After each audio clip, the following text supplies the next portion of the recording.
The Democratic establishment is facing some backlash after rejecting new leadership in the wake of its disastrous loss to Donald Trump and the Republican Party. In fact, we're going to start off with the New Republic's Kate Aranoff kicks off the criticism in a piece entitled Pelosi Won, the Democratic Party Lost. Now, in that piece, she talks about how Pelosi, behind the scenes, made some calls, really threw her weight behind Jerry Connolly to try to stop Alexandria Ocasio-Cortez from chairing the powerful House Oversight Committee. So she won, meaning that the 74-year-old Jerry Connolly is going to get that position. That is despite his recent diagnosis of throat cancer, which, according to medical experts, is pretty disastrous. Okay. Speaking to Dan Boguslaw over at Ken Klippenstein's Substack, these medical professionals say that this diagnosis is really, really bad news. Dr. James Stark, a Harvard-educated 30-year veteran oncologist, told Boguslaw, quote, "The cure rate is extremely low. And even under the most favorable of circumstances, only a tiny minority can be cured." Oh, that's not good. Even worse is the fact that while the 5-year survival rate for esophageal cancer is about 20%, so 1 in 5 survival, when it is already large or has spread to other parts of the body, treatment is more difficult, and the 5-year survival rate is lower. That's according to the US government's National Cancer Institute. Yikes. Now, Connolly has already said that he is undergoing chemotherapy. Now, the NCI says it's used when cancer cells have spread to other parts of the body. So, what that means is, barring a miracle, Jerry Connolly is facing some very, very long odds of being able to survive.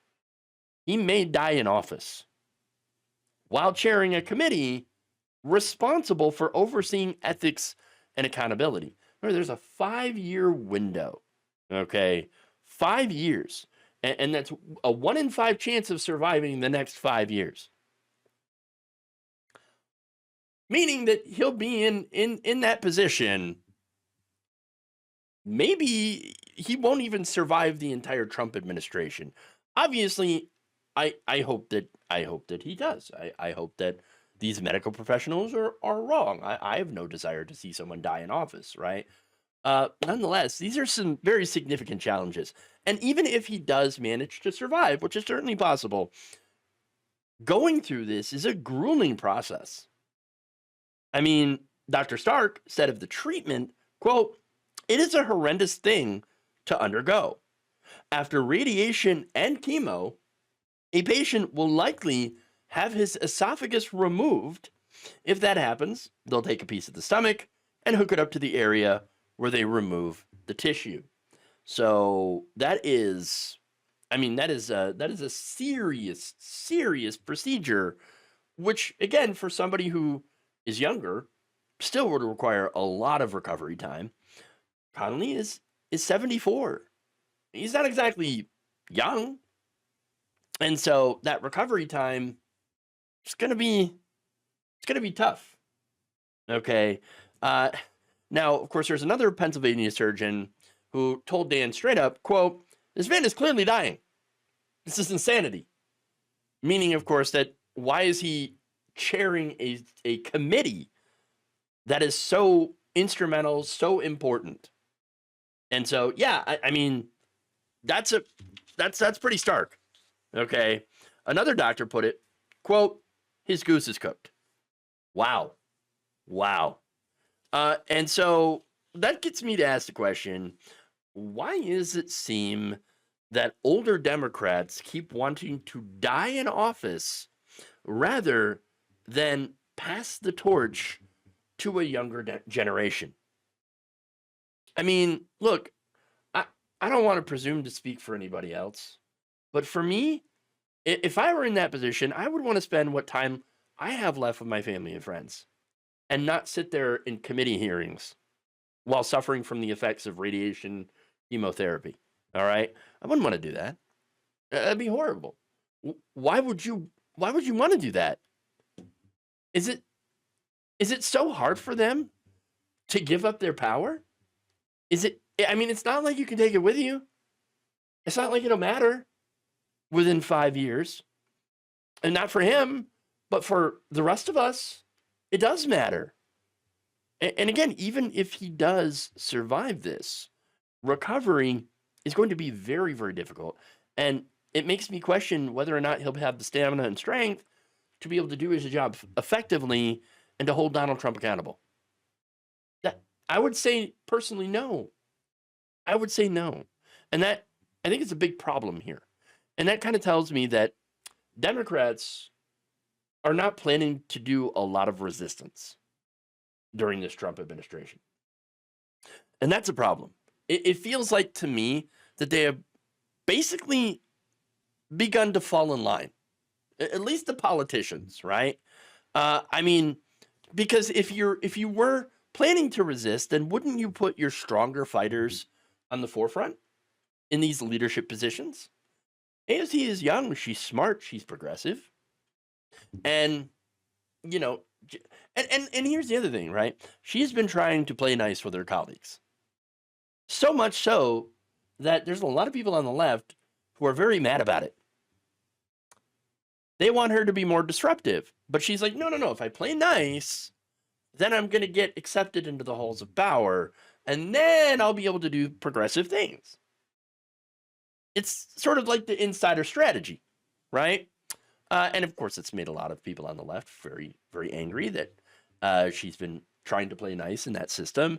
And a lot of them are going to point to this and say, well, your insider strategy didn't work.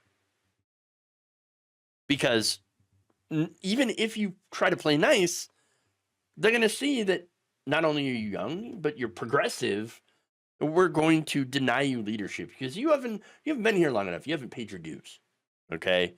But the problem here is that right now, the old way of doing things that these Democrats continue to do is not working anymore.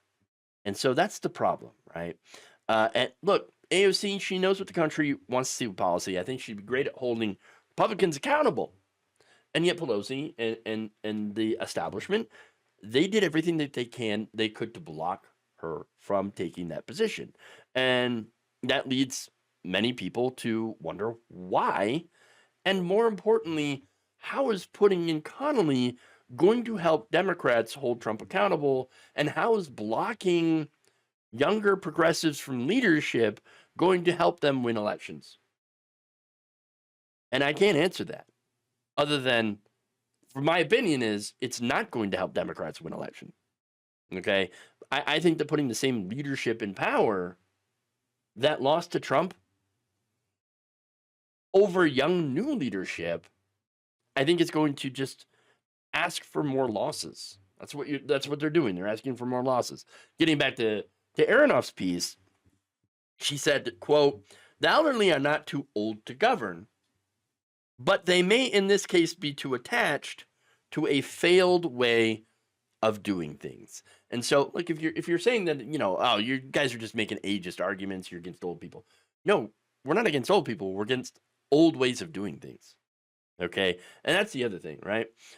So that's why there's not a lot of criticism for Bernie Sanders, who is pretty old. Honestly, I hope he does not run for president again, because I don't think that he would survive. He's an elderly man, but he's on the right side, right? He's on the right side of the issues. For the most part, there are times where I disagree with him, but his heart's in the right place, and that he's actually fighting for a progressive future. And so, that's why there's not a lot of pushback for him, even though I do think, and maybe I'm a minority here, but I think for the progressive movement, I think he's going to pass the torch. And I don't think he would have a problem with it, honestly, because I think he understands as well that, it is time to get young progressive leaders in these leadership positions. Nonetheless, right? Getting back to Aranoff, she points out that when it comes to the old ways, a lot of the reasons why the older generation is doing things the way that they're doing, and they're doing things that don't work, is because they're wedded to the money. Connelly, for example, has taken a lot of money from defense contractors. Okay, and so that's going to be an issue. Remember, the Pentagon budget. There's trillions of dollars that they can't account for. I mean, they have failed their 7th audit. And I don't think that Connelly would pay attention to that and say, no, we need to, draw down defense spending, because he gets all these donations from the defense industry. Another example, Richard Neal. Richard Neal is, again, going to lead one of these committees on health, and he is the top recipient of donations from the health insurance industry. So, that means basically no change in defense, no change on healthcare policy from the Democratic Party. And that's kind of the problem here, right? That's why they're not going to change things. And I don't know if you know this, or they know this. I'm sure you know this. The country is not exactly enamored right now with the defense industry or the health insurance industry. So, not exactly happy with any of that. In fact, 62% of Americans say, you know what? I think the government should have a role in ensuring that every American has health care. And so, yeah, that's it. When you look at the people that are chairing these positions, these very important committees that are deciding on policy positions, I look at these people that are put in there, and I realize the Democratic Party does not want to change. Does not want to change at all. The problem with that is you have to change if you want to win. Because obviously, we went with a no change status quo candidate last time in the presidential election, and a lot of these down ballot races, and still couldn't win. Whereas Donald Trump represents a change candidate. Now, all the changes are going to be terrible, but it's a change candidate. And so there you go. I don't think, based on this, Democrats are really too concerned about winning, which is not good, because if Republicans keep winning, we all lose. Okay.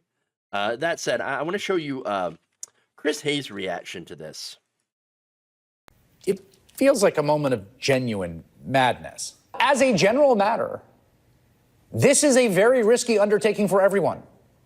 And Democrats are not taking this issue seriously, despite everything that's happened, but they need to. Democratic Senator Jeanne Shaheen of New Hampshire just said she's undecided if she will run for another 6-year term in 2026, when she will be 79 years old. And again, this is nothing against Senator Shaheen personally, but according to Pew polling from just last year, 79% of Americans support age limits for politicians in Washington. That is a striking, overwhelming number in today's polarized environment. 79% of Americans don't agree on anything, but they agree on this. And Democrats should listen. Democrats should listen, but as we've seen, I don't think they will. Because for them, keeping the neoliberal establishment intact, keeping things status quo, to them seems far more important than anything else. That's why I say, primary them. Primary, so that we can get new people in. And new people, the more young people, the more progressive people there are, the more they can start to take away from our current failed leadership. Thank you for watching. If you enjoyed this video, please like, share, subscribe, hit the bell icon in order to get notified whenever a new video is released. And if you want to support independent, progressive media through this difficult time where it seems like everybody is shutting down, you can become a member on our YouTube page, you can become a subscriber on Facebook, or you can go to my Patreon. It's patreon.com/Jeff Waldorf. Thank you.